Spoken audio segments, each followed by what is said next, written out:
अस्सलाम वालेकुम दोस्तों, वेलकम है आप सबको मेरी पॉडकास्ट ट्रेडिंग एक कारोबार में।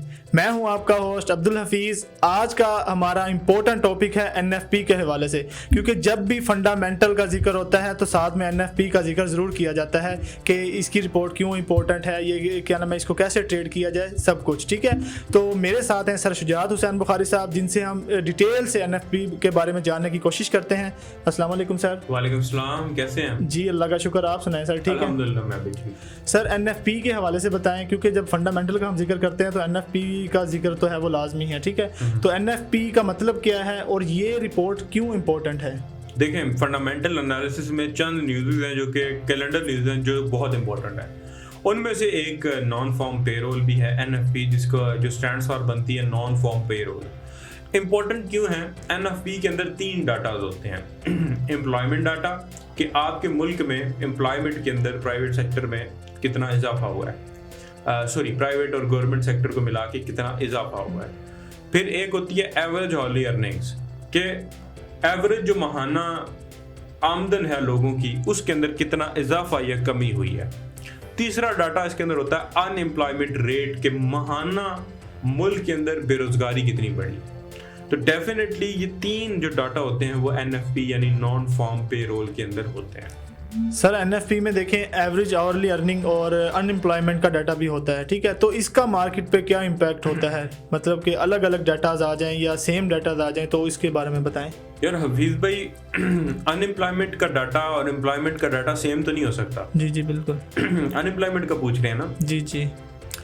एवरेज हार्ली अर्निंग्स अगर डिक्रीज हो रही है, कम हो रही है, मुल्क के लोगों की जो आमदन है वो कम हो रही है हार्ली, क्योंकि बाहर के मालिक में दिहाड़ीदार नहीं होता, घंटे के हिसाब से मजदूरी या पैसे मिलते हैं। अब उनमें कमी आ रही है, तो जब पैसे में यानी उनको इनकम में कमी आएगी तो परचेजिंग पावर में कमी आएगी, तो मुल्क की इकोनॉमी पे फर्क पड़ता है। ठीक है, तो अगर एवरेज हार्ली अर्निंग्स कम हो रही है और अनएम्प्लॉयमेंट बढ़ रही है तो करेंसी वीक होगी। इसका मतलब अल्टरन कोई और दूसरा जवाब ही नहीं है, वीक होगी करेंसी डेफिनेटली। ठीक है सर, फेडरल रिजर्व जो है बैंक ऑफ अमेरिका, ये एनएफपी का डाटा कैसे एनालिसिस करता है और इसका इम्पैक्ट जो है वो इंटरेस्ट रेट पर भी होता है? 100% होता है, क्योंकि लेबर मार्केट भी आपने देखनी होती है। एक तो चंद न्यूज़ होती है अनएम्प्लॉयमेंट क्लेम्स, वो तो आई थिंक आप अलग डिस्कस करेंगे, एक पूरी पॉडकास्ट कीजिएगा। एक आपसे रिक्वेस्ट है फीस भाई कि आप ना सीरीज वाइज करें जी। जैसे सेक्टर्स है ना, labour market sector, interest rate वाला सेक्टर, उस पर सारी न्यूज़ कवर, इन्फ्लेशन वाला सेक्टर, इंडस्ट्रियल जो इन्फ्लेशन है, सर्विस, इस पे अलग अलग करें। अब मैं क्योंकि एनएफपी के हिसाब से जवाब दूंगा। एनएफपी में जो डाटा होते हैं ना लेबर मार्केट के, पहले तो आपने जॉब्स बतानी है कितनी क्रिएट हुई जी जी। तो अगर वो इंक्रीज है, कंटिन्यूसली इंक्रीज आ रहा है, अनएम्प्लॉयमेंट कम हो रही है, तो इसका मतलब इकोनॉमी स्टेबल जा रही है। लेकिन अगर गड़बड़ है, उल्टा है, तो इसका मतलब है कि इकोनॉमी स्टेबल नहीं जा रही, क्योंकि बात का ऐसा भी होता है कि इंटरेस्ट रेट बढ़ाने की वजह से इन्वेस्टर रख देता है पैसा बैंकों में, कारोबार नहीं करता, उसकी वजह से अनएम्प्लॉयमेंट बढ़ सकती है। ठीक है। लेकिन अगर इन्वेस्टर पैसा निकालता है और बिजनेसेस के अंदर इन्वेस्ट करता है, उससे एम्प्लॉयमेंट बढ़ती है। तो ये भी देखते हैं कि सूद को कम करना है, ज्यादा करना है। अगर मजीद बढ़ाएंगे तो अनएम्प्लॉयमेंट ये ना हो मजीद बढ़ जाए, तो वो और नुकसान होगा हमारा, करेंसी तो इधर ही रह जाएगी, लोग बेरोजगार हो जाएंगे। ठीक है, तो सर एनएफपी का जो डाटा होता है, एनएफपी के डाटे से सबसे ज़्यादा मूवमेंट किन एसेट्स में देखी जाती है? लाइक गोल्ड में, यूएसडी पेयर्स में, या डिफरेंट करेंसी पेयर्स में, किस में ज़्यादा मूवमेंट होती है? गोल्ड में भी देखी जाती है अमूमन एनएफपी के डाटा, लेकिन गोल्ड कह लें, मेजर पेयर्स कह लें, ठीक है। मेजर पेयर में यूरो हो गया, यूरो यूएसडी हो गया, जीबीपी यूएसडी हो गया, यूएसडी कैड हो गया, यूएसडी सीएचएफ हो गया, इन पेयर्स में आपको फिर एक बड़ी मूवमेंट नजर आती है। ठीक है, तो सर एक बिगिनर के लिए एनएफपी ट्रेड करने का सबसे बेस्ट टाइम कौन सा है? मतलब कि न्यूज़ आने से पहले या न्यूज़ आने के बाद ट्रेड की जाए? यार दोनों काम किए जा सकते हैं। अगर तो बिल्कुल बिगिनर है तो 1-2 न्यूज़ को हालो देखे, डेमो देखे उनका, ठीक है, कि न्यूज़ क्या आई, डाटा क्या है। अगर थोड़ा बंदा पुराना है तो डाटा रीड करके अगर ट्रेड करना चाहता है तो सबसे 3 डाटा को इकट्ठा रीड करना होता है। पहला डाटा होता है एनएफपी का, नॉन फॉर्म पेरोल का, के बेरोजगारी जो है वो कितनी है, तो नौकरियां कितनी ऐड हो रही हैं। तो नौकरियां अगर ऐड हो रही हैं, बढ़ रही हैं, पिछले महीने से ज्यादा है, प्रीवियस से फॉरकास्ट ज्यादा है, एवरेज हॉली अर्निंग भी बढ़ रही है और अनएम्प्लॉयमेंट में डिक्रीज है। तो पॉजिटिव डाटा आप ट्रेड करें, बाय में करें। लेकिन अगर ये उल्टा है कि नौकरियां कम हुई, अनएम्प्लॉयमेंट बढ़ रही है या एवरेज हॉर्ली अर्निंग्स कम हो रही है तो नेगेटिव है। तो 3 में से अगर 2 न्यूज़ नेगेटिव है तो नेगेटिव ट्रेड की जाती है। ठीक है। पॉजिटिव है तो पॉजिटिव। बल्कि तो ऐसा भी होता है कि एक न्यूज़ पॉजिटिव, एक न्यूट्रल, एक नेगेटिव, तो उस सूरत में फिर आप मैनिपुलेशन होगी, अवॉइड करें। तो इस तरीके से ट्रेड की जाती है। बेस्ट वे होता है नए बंदे के लिए कि आप न्यूज़ से पहले कोई सेटअप टेक्निकल बनता है तो उसको ट्रेड करो। ये नहीं कि न्यूज़ के टाइम पे बैठ के ट्रेड करो।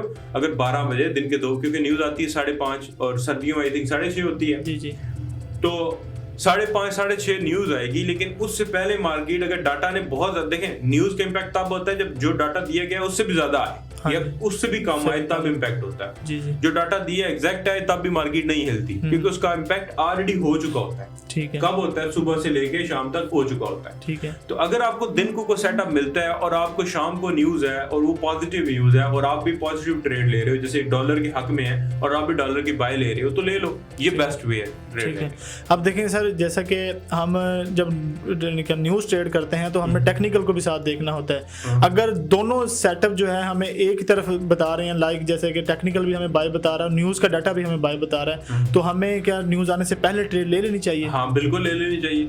ठीक है, बिल्कुल ले लेनी। इसका मतलब एक सादा सा सवाल है कि अगर टेक्निकल डाटा भी हक में पॉजिटिव है और वो 2-4 घंटे पहले भी है और न्यूज भी पॉजिटिव है, जो आप सोच रहे हो जिस तरफ ट्रेड लेने को सोच रहे हो उस तरफ है, तो आप लेंगे ट्रेड 100%।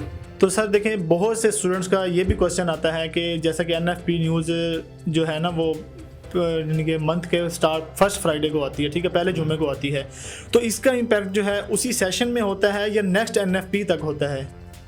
बेसिकली ना यार हफीज भाई, एक तो होती है डाटा सडन आ गया जी, ठीक है, उस सडन डाटा का तो ताल्लुक उसी टाइम पे 1 मिनट पे बात खत्म होगी। ठीक है। रही बात कि उस डाटा को लेटर ऑन भी यूज किया जाता है, तो उसका जवाब है हाँ, इम्पैक्ट होता है, नहीं होता, वो डिपेंड करता है फिर इंटरेस्ट रेट और दीगर फैक्टर्स के ऊपर। ठीक है। लेबर मार्केट, क्लेम्स और बहुत सारी चीजें, इन्फ्लेशन, फिर इंडस्ट्रियल इन्फ्लेशन, फिर फेड क्या करना चाह रहा है, तो वो फिर फैक्टर इन्वॉल्व हो जाता है। इन्होंने डिफरेंट कनेक्ट एक टॉपिक है, क्योंकि जो न्यूज है ना एनएफपी, एक होता है कि ट्रेड पे साइड पे करके, एक होता है इसी न्यूज से दूसरी न्यूज कनेक्टेड है, उससे तीसरी है, यानी एक सर्कल है।